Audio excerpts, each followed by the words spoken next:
Boa noite, irmãos, graça e paz. Estamos dando início ao nosso estudo bíblico desta noite. Vamos concluir nesta noite o nosso estudo bíblico sobre a doutrina dos pactos. Vimos na quinta-feira passada o pacto das obras e agora vamos concluir observando o pacto da graça. Nós convidamos você para estar conosco, você que está, obviamente, acompanhando agora o nosso estudo bíblico. Deus possa estar lhe abençoando. Esperamos que você esteja bem, que a paz do Senhor esteja sobre a sua vida, que você esteja sendo abençoado pelo Senhor e, através desse estudo, que você possa crescer mais na graça e no conhecimento do Senhor e Salvador Jesus Cristo. Amém, meu querido? Amém, minha querida? Então vamos para o estudo. Daqui a pouco a gente vai começar com o nosso estudo, com a telazinha para você acompanhar todos os detalhes do nosso estudo bíblico dessa noite. Que Deus te abençoe, que Deus te guarde, no nome do Senhor Jesus Cristo. Amém. Vamos orar? Pedir a Deus que nos oriente. Maravilhoso Deus, louvado seja o teu nome, te agradecemos pela oportunidade de estarmos aqui, nesse exato momento, ó Deus, no canal da nossa igreja, Senhor, com o objetivo de trazer um estudo bíblico que seja edificante, que seja, ó Deus, instrutivo para o teu povo. Pedimos que a tua graça seja sobre nós, que o teu Santo Espírito nos ilumine, nos ajude. Nós te pedimos, no nome de Jesus. Amém. Amém, meu querido? Daqui a alguns segundinhos a gente começa com o nosso estudo bíblico, ok? Deus te abençoe. Bem, amados e queridos irmãos, sem mais delongas, nós vamos então para o nosso estudo de hoje, que é o Pacto da Graça. E para introduzir aí o assunto do Pacto da Graça, recorremos mais uma vez, como fizemos na quinta-feira passada, à pergunta do nosso breve catecismo, no caso aí a pergunta 20 do nosso breve catecismo de Westminster, que diz o seguinte, faz a seguinte pergunta: deixou Deus todo o gênero humano perecer no estado de pecado e miséria?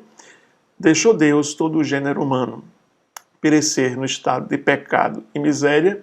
Então, o breve catecismo nos responde a esta pergunta, dizendo: tendo Deus unicamente pela sua bondade, desde toda a eternidade, escolheu alguns para a vida eterna.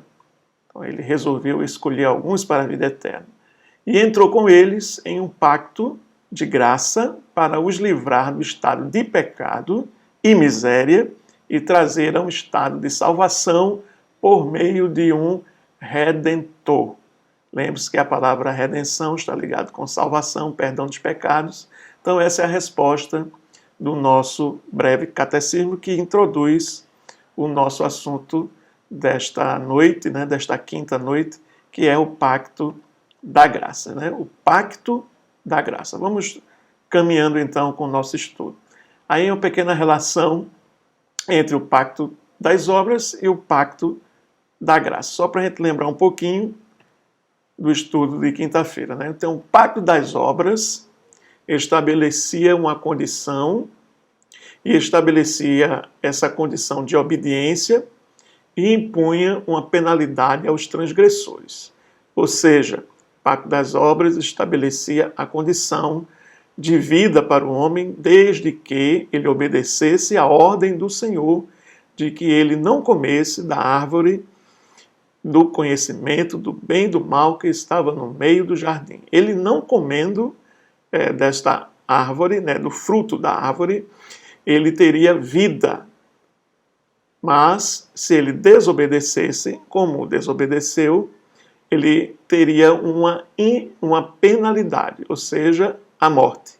Então, esse pacto estabelecia uma condição de obediência e impunha também uma penalidade àqueles que transgrediam essa condição de obediência. E foi o que aconteceu com Adão. Ele não obedeceu ao Senhor e aí teve que sofrer a penalidade do Pacto das Obras, que seria a morte. A gente já estudou isso na quinta-feira passada. Entretanto, agora, Deus institui um novo pacto, o Pacto da Graça. Não mais o Pacto das Obras, mas o pacto da graça. Cristo é o mediador deste pacto. Então, o pacto das obras feito com Adão, pacto da graça feito através de Cristo Jesus como mediador desse pacto. E é isso que a gente observa aí, né? No pacto das obras a gente observou como o homem estava em perfeita harmonia com Deus, comunhão com Deus, não haveria necessidade de um mediador do pacto, mas agora, com o homem em estado de pecado e de miséria, e sobre ele pesando a penalidade da morte, era necessário que para esse pacto da graça existisse um mediador, e o mediador foi Jesus Cristo, nosso Senhor e Salvador, que é o mediador desse novo pacto, que vai ser chamado de Pacto da Graça, e a gente vê isso aí no texto de 1 Timóteo 2,5, Cristo Jesus como nosso mediador, né, entre nós e Deus. Olha o texto de 1 Timóteo, capítulo 2, e o versículo 5, diz assim a palavra de Deus: porquanto há um só Deus e um só mediador entre Deus e os homens, Cristo Jesus, homem. Então, Jesus Cristo é o mediador deste pacto que nós chamamos de Pacto da Graça. Avançando no nosso estudo,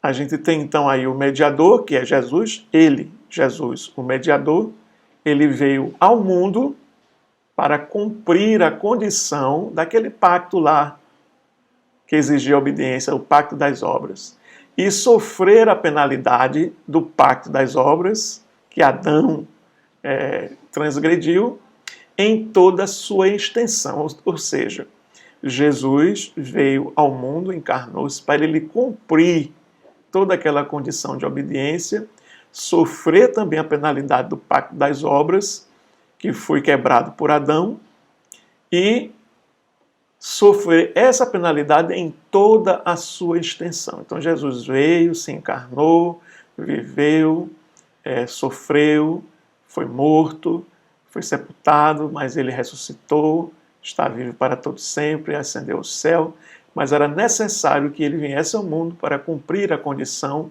do pacto, sofrer a penalidade desse pacto das obras, que o homem não foi capaz de cumprir, e sofrer essa penalidade em toda a sua extensão, ou seja, sofrendo a morte física, derramando seu sangue na cruz do Calvário.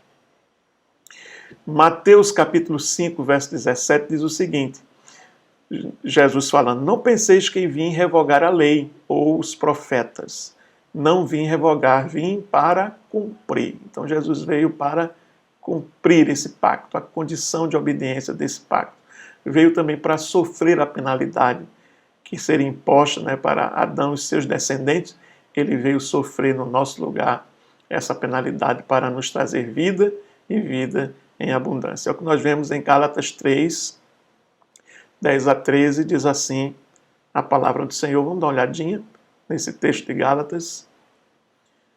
Diz aí: todos quantos, pois, são das obras da lei, estão debaixo de maldição, porque está escrito: maldito todo aquele que não permanece em todas as coisas escritas no livro da lei para praticá-las. Então você não pratica, não obedece, então você está debaixo de maldição.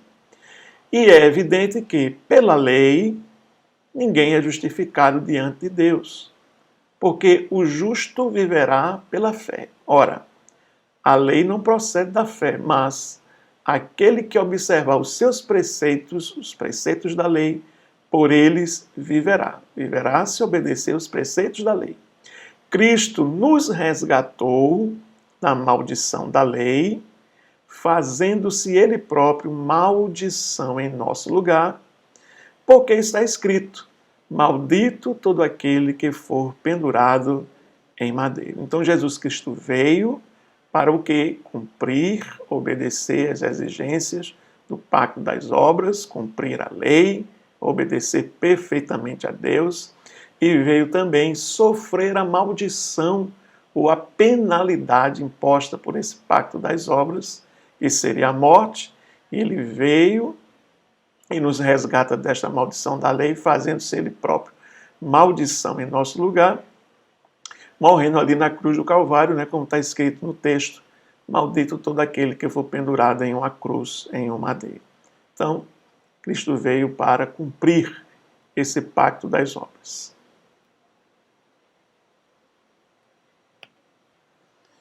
Por isso, porque ele veio, porque ele cumpriu perfeitamente esse pacto, porque ele sofreu a penalidade na cruz, sendo ali maldito no nosso lugar, porque foi pendurado no madeiro, na cruz. Por isso, todos aqueles que creem nele não estão debaixo da lei, ou seja, do pacto das obras, e sim debaixo do pacto da graça, debaixo da graça de Deus. Então, observe aí, porque todos aqueles que creem em Jesus não estão mais debaixo da lei, ou seja, debaixo desse pacto das obras, de ter que cumprir, de ter que realizar cada minúcia que é exigida do pacto das obras debaixo da lei, né? E sim, estão debaixo da graça, ou seja, estão agora em um novo pacto, pacto da graça, porque Cristo veio, cumpriu e sofreu a penalidade em nosso lugar, nos resgatando da maldição da lei. Vamos lá, queridos. Continuando, o pacto da graça, pacto que fez Jesus Cristo como nosso mediador, ele no Novo Testamento tem outros nomes. Por exemplo, superior aliança, porque existia superior, essa aliança era superior ao pacto das obras. Por quê? Porque suas promessas são melhores do que o pacto das obras. Ele é também chamado de segunda aliança, porque mesmo tendo sido feita antes dos tempos eternos, ela foi executada posteriormente, né? Então, é chamada de segunda aliança, porque ela foi executada posteriormente, depois do pacto da graça, embora ela tenha sido feita antes dos tempos eternos. E ela também é chamada de nova aliança, porque é administrada de maneira diferente. Então, nova aliança, ou seja, há uma administração dessa aliança de uma forma diferente da administração que foi feita na antiga aliança, no chamado pacto das obras. Temos aí essas referências, Hebreus 6, 8, né, 6 a 10 e Lucas 22, 20, que falam essas verdades aí. Nós vamos dar uma olhadinha no que diz o texto sagrado. Hebreus 8, 6 a 10, diz aí, fazendo uma leitura mais concisa do texto. Agora, com efeito, obteve Jesus ministério tanto mais excelente, quanto é ele também mediador de superior aliança, instituída com base em superiores promessas. Eis aí vem dias, diz o Senhor, que firmarei nova aliança, não segundo a aliança que fiz com os seus pais. Porque esta é a aliança que firmarei com a casa de Israel depois daqueles dias, diz o Senhor.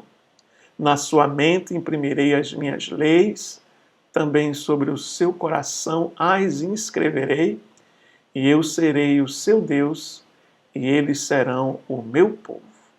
Hebreus 8, 6 a 10, uma leitura mais concisa. Observamos aí que Jesus é mediador do ministério mais excelente, é mediador de uma aliança superior, porque está instituída em base em promessas superiores. Ela é também chamada de nova aliança, porque a aliança que vai ser feita, administrada posteriormente, e é uma aliança que é feita no coração, né? Escreverei, imprimirei as minhas leis no seu coração, serei o seu Deus, eles serão o meu povo, enquanto o pacto das obras e aquele pacto chamado de Antiga Aliança foi escrito em tábuas de pedra entregues a Moisés. Lucas 22 e 20 diz o seguinte, aí falando sobre Jesus na última ceia, semelhantemente, depois de cear, tomou o cálice, dizendo, Este é o cálice da nova aliança no meu sangue, derramado em favor de vós. Nova aliança. Esse é o cálice da nova aliança no meu sangue, derramado em favor de vós. Então, pacto da graça feito com Cristo, ele é o mediador, né? E nos representa ali nesse pacto da graça, enquanto que Adão nos representava no pacto das obras. Vamos seguir. Os elementos do pacto. Vamos dar uma olhada agora nos elementos, que são poucos, são 3 elementos apenas, né? Elementos do pacto da graça. Vamos dar uma olhadinha nesses elementos, ok? Vamos lá. O primeiro elemento são as partes pactuantes, as partes que estão pactuadas nessa aliança, nesse pacto. Depois nós temos a promessa e, por fim, nós temos as exigências do pacto. Então, o pacto da graça tem esses elementos: as partes pactuantes, a promessa e as exigências. Vamos dar uma olhadinha em cada uma delas, ok? Vamos dar uma olhadinha. Quais são as partes pactuantes? Então, Deus, o Pai, e Cristo e os eleitos por Ele representados. Então, quem são as partes que estão pactuadas aí nessa nova aliança, nesse novo pacto? De um lado, Deus, o Pai, do outro lado, Cristo Jesus, nosso Senhor, e os eleitos que estão sendo representados em Cristo. Lembre-se que no pacto das obras, quando a gente falou das partes pactuantes, nós temos Deus, o Pai, e nós temos Adão e a humanidade, né, representada em Adão. Aqui, no pacto da graça, Cristo representa os eleitos escolhidos e a outra parte pactuante, Deus, o Pai. Então, nós temos nessas partes pactuantes, Deus, o Pai, e a outra parte, Cristo, e representando Cristo aí, Cristo representando os eleitos, ok? Essas são as partes pactuantes. Nesse pacto das obras que foi feito com Adão e toda a humanidade, que estava potencialmente representada nele, a gente já falou, né? O pacto das obras foi feito com Adão e com toda a humanidade representada potencialmente em Adão. Já o pacto da graça foi feito com Cristo e os eleitos nele, eleitos em Cristo. Então, é a diferença aí das partes pactuantes, né? Pacto das obras, Deus e Adão, representando a humanidade. Pacto da graça, Deus e Cristo, representando os escolhidos, os eleitos nele, em Cristo Jesus. São as partes pactuantes. Em 1 Coríntios, nós temos esse texto aí, de capítulo 15, versos 45 e 47. Paulo faz esse contraste, né, entre o primeiro homem, que é Adão, focalizando aí o pacto das obras, e o segundo homem, ou o último Adão, que é Cristo, focalizando aí o pacto da graça. Então, ou seja, este último Adão, que é Cristo, ou este segundo homem, não poderia ser chamado segundo homem ou segundo Adão, senão neste sentido federal, ou seja, representativo. Ou seja, do mesmo modo como Adão representava a humanidade, Cristo também representava os escolhidos, os eleitos nele. Então isso aí é bem claro, visto ser uma questão representativa, né? Então, ser o primeiro homem, Adão, representativamente a humanidade, o segundo homem, ou o último Adão, Cristo, representando também os eleitos, escolhidos por ele em Deus Pai Todo-Poderoso. Então, nós temos aí essa diferença de administração do pacto, né, da questão das partes. Pacto da graça, Deus, Adão. Aliás, pacto das obras, Deus, Adão. Pacto da graça, Deus e Cristo Jesus. Pacto das obras, Deus, Adão e a humanidade. Pacto da graça, Deus e Cristo e os eleitos. Ok? Os escolhidos. Vamos avançar. 1 Coríntios 15, 45, 47 é o texto, diz assim: Pois assim está escrito: o primeiro homem, Adão, foi feito alma vivente. O último Adão, porém, é espírito vivificante. Um está se referindo a Adão, o outro a Cristo, né? O primeiro homem formado da terra, é terreno, Adão. O segundo homem é do céu, Jesus Cristo. Então aí o apóstolo Paulo faz esse contraste, né, entre Adão, né, primeiro homem, e Cristo, o último Adão, né, e é celeste, enquanto que o primeiro homem, Adão, alma vivente, é da terra, é terreno. Ok, queridos? Estão entendendo direitinho? Vamos avançar então. Vamos agora para a promessa. Qual era a promessa aí do pacto da graça? Então a gente tem aí a promessa do pacto da graça. Olha aí. Essa promessa ela está clara, do pacto da graça, em passagens como Gênesis 17, 7, Jeremias 31, verso 33, Jeremias 38, verso 38 a 40, e Ezequiel, capítulo 37, verso 26 e 27. Basicamente, esses textos que estão aí, a promessa é a seguinte: eu serei o seu Deus e eles serão o meu povo. Então, basicamente, a promessa é essa, né? Eu serei o seu Deus e eles serão o meu povo. Nesta expressão, eu serei o seu Deus e eles serão o meu povo, está incluído algumas coisas. Vamos dar uma olhadinha aqui.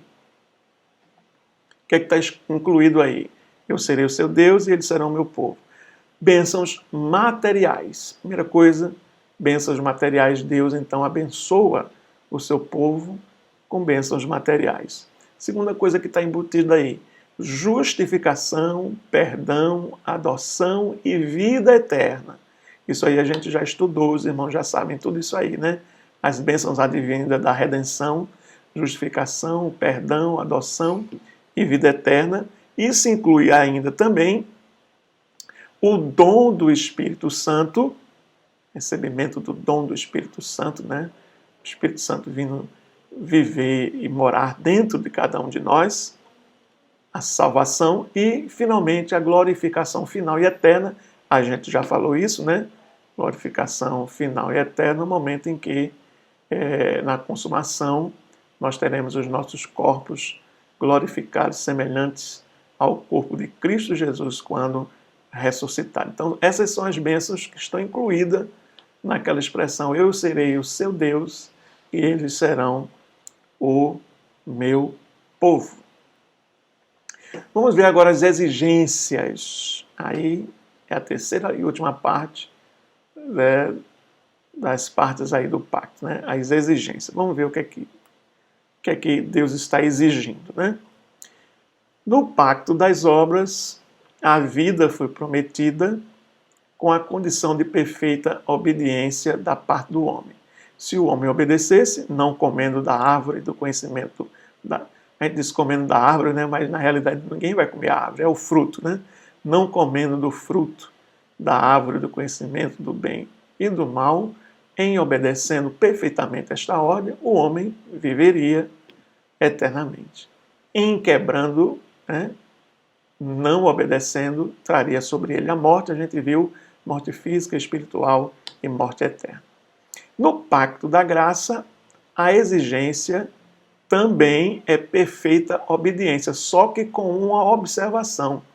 Esta obediência em Cristo, ou seja, ele é o mediador deste pacto e nosso representante, ou seja, Cristo obedeceu em nosso lugar. Estão entendendo, irmãos? Cristo obedeceu. Estão lembrados do texto? Eu não vim revogar a lei, nem os profetas, vim para cumprir.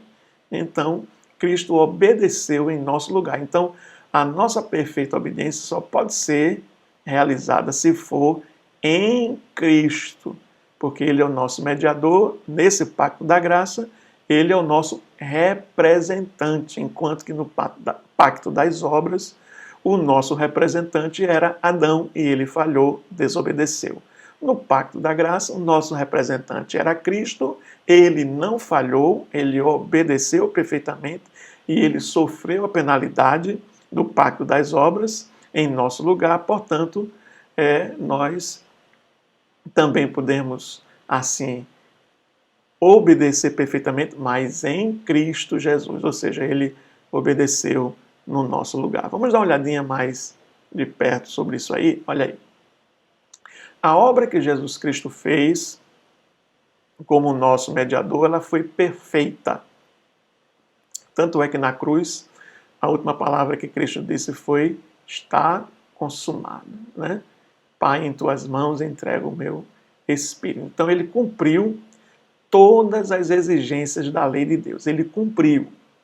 E ele pagou por nós a pena máxima que nos foi imposta por causa dos nossos pecados. Então, ele cumpriu as exigências da lei no meu e no seu lugar, e ele pagou no meu e no seu lugar a pena máxima, que era a morte, que foi imposta por causa do pecado. Ele morreu na cruz do Calvário para pagar essa pena máxima que foi imposta por causa dos nossos pecados. Então, ao fazer isso, ele justifica, torna justo e absolve o pecador, perdoa, faz dele filho de Deus, santificando-o e depois glorificando. Ah, que maravilha! Então, nesse pacto, a nossa obediência é em Cristo, ou seja, Cristo obedeceu em nosso lugar. Ele cumpriu a lei em nosso lugar. Ele sofreu a penalidade no nosso lugar, porque ele era o mediador desse pacto, ele era o nosso representante nesse pacto. Ok?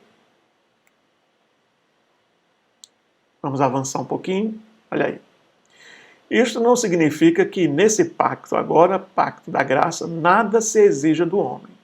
Então, no pacto das obras exigia o quê? Obediência, perfeita. Nesse pacto da graça também exige o quê? Perfeita obediência. Mas essa perfeita obediência é em Cristo, ou seja, Cristo obedeceu por nós, sofreu a penalidade por nós, mas ainda há uma exigência para o homem. Ou seja, isso não significa que nesse pacto aí nada se exija do homem. Não exige nada de caráter meritório, ou seja, o homem não tem nenhum mérito e nada que o homem possa fazer por si mesmo, ou seja, nada que o homem possa fazer por si mesmo, nem nada meritório pode fazer com que ele cumpra as exigências desse pacto da graça. É por isso que é em Cristo Jesus. Em síntese, ou seja, Deus exige duas coisas. Então, o homem não pode fazer nada de caráter meritório, ou seja, a recepção, né, da salvação não é por causa de obras praticadas pelo homem, porque a gente não consegue realmente descumprir a lei de Deus, nem tampouco a gente vai receber aquela punição.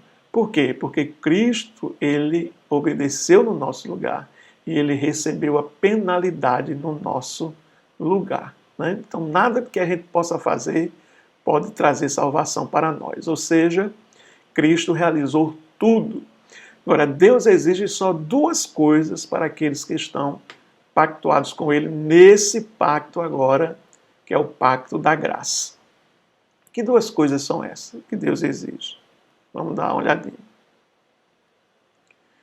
Deus exige fé, ou seja, fé para aceitar o pacto e as suas promessas. Deus exige que você creia, que você tenha fé, que você exerça a fé para aceitar o pacto e as promessas do pacto. Qual é a segunda coisa que Deus exige?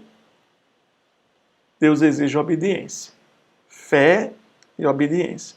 Só que esta obediência só é possível em Cristo. É por isso que a gente está falando sempre em Cristo. Cristo é aquele que obedece em nosso lugar. Depois que nós exercemos fé, a obediência só pode ser realizada por nós se estivermos em Cristo. Ou seja, nós só conseguimos obedecer a Deus com a ajuda de Cristo.